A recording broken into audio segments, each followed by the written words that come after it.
Hello learners, welcome to my channel solution. So आज के क्लासे आलोचना करब परिवेश পেডাগগি থেকে গুরুত্বপূর্ণ 15টা প্রশ্ন, যে কোয়েশ্চেনগুলো তোমাদের আপকামিং টেট পরীক্ষার জন্য কিন্তু খুব হেল্পফুল হতে চলেছে। চলো তাহলে শুরু করে দিই আজকে আমাদের ক্লাস। আজ 24 তারিখে তোমাদের পরীক্ষা হচ্ছে, এটা কিন্তু আজকে ঘোষণা করে দিয়েছি। তো প্রত্যেককেই বলবো মন দিয়ে কিন্তু পড়াশোনা করো।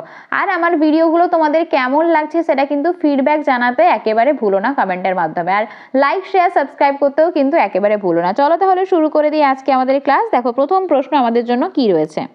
দেখো কোয়েশ্চেন নাম্বার 1 কি বলেছে, পরিবেশ বিদ্যার শিক্ষণের ক্ষেত্রে যে কোনো পদ্ধতির শেষে করা উচিত। চারটে অপশন রয়েছে, আলোচনা, মূল্যায়ন, বিতর্ক নাকি কোনোটিই নয়। তো শিক্ষণের ক্ষেত্রে যে কোনো পদ্ধতির শেষে যেটা করা উচিত, যে পদ্ধতিটা আদৌ মানে অ্যাপ্লিকেবল হলো কিনা, বাচ্চারা শিখতে পারলো কিনা, তো সেই নিয়ে তোমাদের এখানে মনে হতে পারে আলোচনা বা মূল্যায়ন হয়তো করা যেতে পারে। কিন্তু যেটা শেখার ক্ষেত্রে যদি পক্ষ বা বিপক্ষ টিম করে সেখানে যদি একটা বিতর্ক সভার আয়োজন করা হয় যে পরিবেশ সম্পর্কে, এটা বেসিক্যালি পরিবেশ বিদ্যার কথা হয়তো বলা হয়েছে যে গাছ কাটা উচিত না গাছ কাটা উচিত নয়, সেই সম্পর্কে যদি কোনো পদ্ধতির শেষে আমার মনে হয় বিতর্ক করা হয় তাহলে কিন্তু সব থেকে ভালো হয়।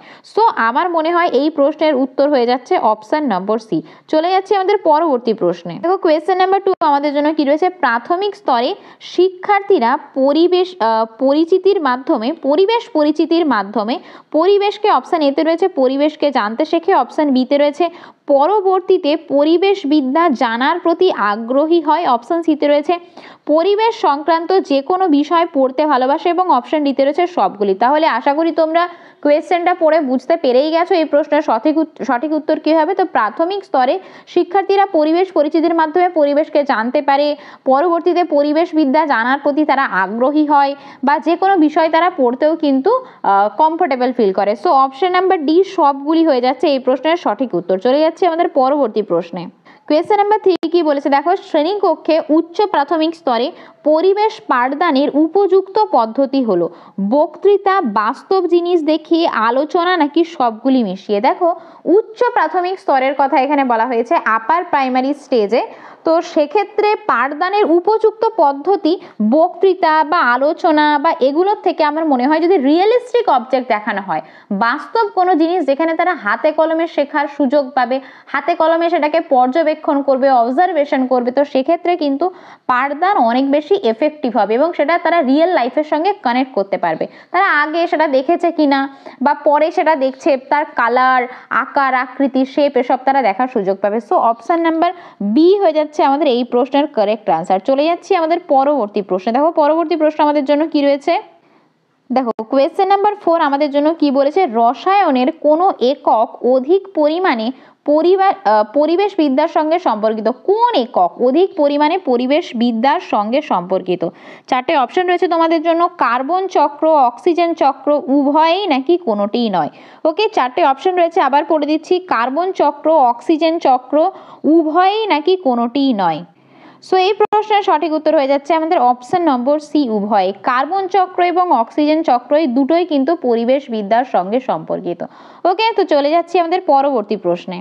পরবর্তী প্রশ্ন দেখো আমাদের জন্য কি রয়েছে, পরিবেশ শিক্ষা শুরু করা উচিত নিম্ন প্রাথমিক স্তর থেকে, উচ্চ প্রাথমিক স্তর থেকে, নিম্ন মাধ্যমিক স্তর থেকে, উচ্চ মাধ্যমিক স্তর থেকে। দেখো পরিবেশ শিক্ষা কিন্তু একদম বেসিক থেকে শুরু করা উচিত, মানে একদম শিক্ষার্থীরা যখন স্কুলের সারাউন্ডিংয়ে যখন প্রবেশ করছে, তো পরিবেশ শিক্ষা কিন্তু সেই সময় শুরু করা উচিত। সো আমরা বলতে পারি নিম্ন প্রাথমিক স্তর থেকে কিন্তু এই শিক্ষা শুরু করা উচিত। সো অপশন নাম্বার এ হয়ে যাচ্ছে এই প্রশ্নের কারেক্ট আনসার। চলে যাচ্ছি আমাদের পরবর্তী প্রশ্ন। দেখো কোয়েশ্চেন নাম্বার 6 কি বলেছে, পরিবেশ শিক্ষার সঙ্গে সম্পর্ক রয়েছে বিজ্ঞান, সমাজবিজ্ঞান, সাহিত্য নাকি সবগুলো। তো পরিবেশ শিক্ষার সঙ্গে সমস্ত কিছু সম্পর্ক রয়েছে, বিজ্ঞানেরও যেমন সম্পর্ক রয়েছে, সমাজ বিজ্ঞানেরও সম্পর্ক রয়েছে, সাহিত্যেরও কিন্তু সম্পর্ক রয়েছে।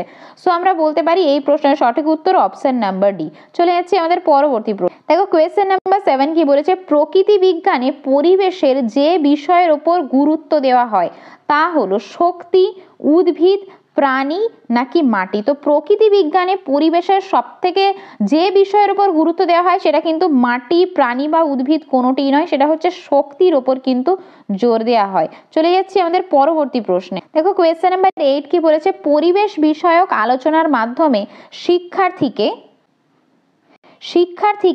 পরিবেশকে জানার প্রতি আগ্রহী করে তোলা যায়, পরিবেশকে যে কোনো আলোচনা চক্রে যোগদান করতে আগ্রহী করা যায়। অপশন সিতে রয়েছে উভয়ই, অপশন ডিতে রয়েছে কোনোটিই নয়। দেখো পরিবেশ বিষয়ক যখন আলোচনা হয় তখন কি হয়, একটা পরিবেশ সম্পর্কে তারা আগ্রহীও যেমন হয়ে থাকে, সেরকম পরিবেশের যে কোনো আলোচনা চক্রে তারা কিন্তু যোগদান করতে আগ্রহী হয়। সো অপশন নাম্বার এ এবং অপশন নাম্বার বি দুটোই কারেক্ট হয়েছে, তো আমরা বলতে পারি অপশন নাম্বার সি উভয়ই হচ্ছে কারেক্ট আনসার। চলে যাচ্ছি আমাদের পরবর্তী প্রশ্নে। দেখো কোয়েশ্চেন নাম্বার 9 কি বলেছে, জীবন বিজ্ঞানে পরিবেশের যে বিষয় রয়েছে তা হলো প্রাণী, উদ্ভিদ, খাদ্য, পুষ্টি নাকি সবগুলি। দেখো জীবন বিজ্ঞানে পরিবেশের সমস্ত বিষয় রয়েছে, প্রাণী, উদ্ভিদ, খাদ্য, পুষ্টি সবগুলোই রয়েছে। সো আমরা বলতে পারি অপশন নাম্বার ডি হয়ে যাচ্ছে এই প্রশ্নের কারেক্ট আনসার। চলে যাচ্ছি আমাদের পরবর্তী। দেখো কোয়েশ্চেন নাম্বার 10 কি বলেছে, প্রাথমিক পরিবেশ পরিচিতি শিক্ষার ক্ষেত্রে উপযুক্ত পদ্ধতি হলো বক্তৃতা, প্রতিপাদন, প্রজেক্ট নাকি সমস্যার সমাধান। দেখো প্রাথমিক যদি পরিবেশ পরিচিতি বলা হয় তো সব থেকে কিন্তু অ্যাপ্লিকেবল প্রজেক্ট, যেখানে কি হাতে কলমে বাচ্চারা শিখতে পারে, জানতে পারে, নিজেরা কিন্তু অ্যাপ্লিকেশন করতে পারে। সো অপশন নাম্বার সি হয়ে যাচ্ছে এই প্রশ্নের কারেক্ট আনসার। চলে যাচ্ছে আমাদের পরবর্তী প্রশ্নে। কোয়েশ্চেন নাম্বার 11 কি বলেছে, দেখো পরিবেশ বিদ্যার সঙ্গে কোন বিষয়ের সম্পর্ক গভীর, পদার্থবিদ্যা, রসায়নবিদ্যা, জীবন বিজ্ঞান নাকি সবগুলি। দেখো একটু আগেই আমি তোমাদের এই প্রশ্নটা করালাম, যেখানে আমি তোমাদের বললাম যে পরিবেশ বিদ্যার সঙ্গে কিন্তু সমস্ত বিষয়ের সম্পর্ক রয়েছে, সেখানে পদার্থবিদ্যা, রসায়নবিদ্যা, জীবন বিজ্ঞান সবগুলি বিষয় রয়েছে। সো অপশন নাম্বার ডি হয়ে যাচ্ছে এই প্রশ্নের কারেক্ট আনসার। চলে যাচ্ছে আমাদের পরবর্তী প্রশ্নে। দেখো কোয়েশ্চেন নাম্বার 12 কি বলেছে, পদার্থ বিজ্ঞানের কোন একককে অধিক পরিমাণ পরিবেশ বিদ্যার সঙ্গে যুক্ত করা হয়। চারটে অপশন রয়েছে, শব্দ, আলো, তড়িৎ নাকি সবগুলি। তো পদার্থ বিজ্ঞানের কোন একককে অধিক পরিমাণ পরিবেশ বিদ্যার সঙ্গে সম্পর্কিত করা যায়। সো পদার্থবিদ্যার কিন্তু শব্দকে বেশি সম্পর্কিত করা যায়। সো অপশন নাম্বার এ হয়ে যাচ্ছে এই প্রশ্নের কারেক্ট আনসার। চলে যাচ্ছে আমাদের পরবর্তী প্রশ্ন। কোয়েশ্চেন নাম্বার 13 কি বলেছে, দেখো জীবন বিজ্ঞানের কোন একক অধিক পরিমাণে পরিবেশ বিদ্যার সঙ্গে সম্পর্কিত, খাদ্য ও পুষ্টি, প্রাণী সম্বন্ধীয় আলোচনা, উদ্ভিদ সংক্রান্ত আলোচনা নাকি সবগুলি। তো জীবন বিজ্ঞানের সবগুলিই কিন্তু পরিবেশ বিদ্যার সঙ্গে সম্পর্কিত, খাদ্য, পুষ্টি, প্রাণী সম্বন্ধীয় আলোচনা এবং উদ্ভিদ সংক্রান্ত আলোচনা। সো অপশন নাম্বার ডি হয়ে যাচ্ছে এই প্রশ্নের কারেক্ট আনসার। চলে যাচ্ছে আমাদের পরবর্তী প্রশ্ন। দেখো কোয়েশ্চেন নাম্বার 14 কি বলেছে, পরিবেশ বিদ্যার শিখনে কার্যকরী পদ্ধতি হলো বক্তৃতা কাম আলোচনা, প্রজেক্ট নাকি সবগুলি। সো পরিবেশ বিদ্যা শিখনের ক্ষেত্রে কার্যকরী পদ্ধতি আমরা সবগুলোই বলতে পারি, বক্তৃতা, আলোচনা এবং প্রজেক্ট সবগুলোই কিন্তু কার্যকরী পদ্ধতি। সো অপশন নাম্বার ডি হয়ে যাচ্ছে এই প্রশ্নের কারেক্ট আনসার। চলে যাচ্ছি পরবর্তী প্রশ্ন। দেখো কোয়েশ্চেন নাম্বার 15 আজকে আমাদের শেষ প্রশ্ন কি রয়েছে, দেখো প্রকৃতি বিজ্ঞানের রসায়নে পরিবেশের যে বিষয় রয়েছে তা হলো শক্তি, বায়ুর উপাদান, উদ্ভিদ নাকি প্রাণী। আবার বলছি প্রশ্নটা, প্রকৃতি বিজ্ঞানের রসায়নে পরিবেশের যে বিষয় রয়েছে তা হলো শক্তি, বায়ুর উপাদান, উদ্ভিদ নাকি প্রাণী। সো এই প্রশ্নটা আমি তোমাদের হোমওয়ার্কে দিলাম, তোমরা আমাকে কমেন্ট বক্সে কমেন্ট করবে এই প্রশ্নের সঠিক উত্তর কি হবে। আর আজকের ক্লাস কেমন লাগলো সেটাও কিন্তু আমাকে কমেন্ট করে জানাতে ভুলো না।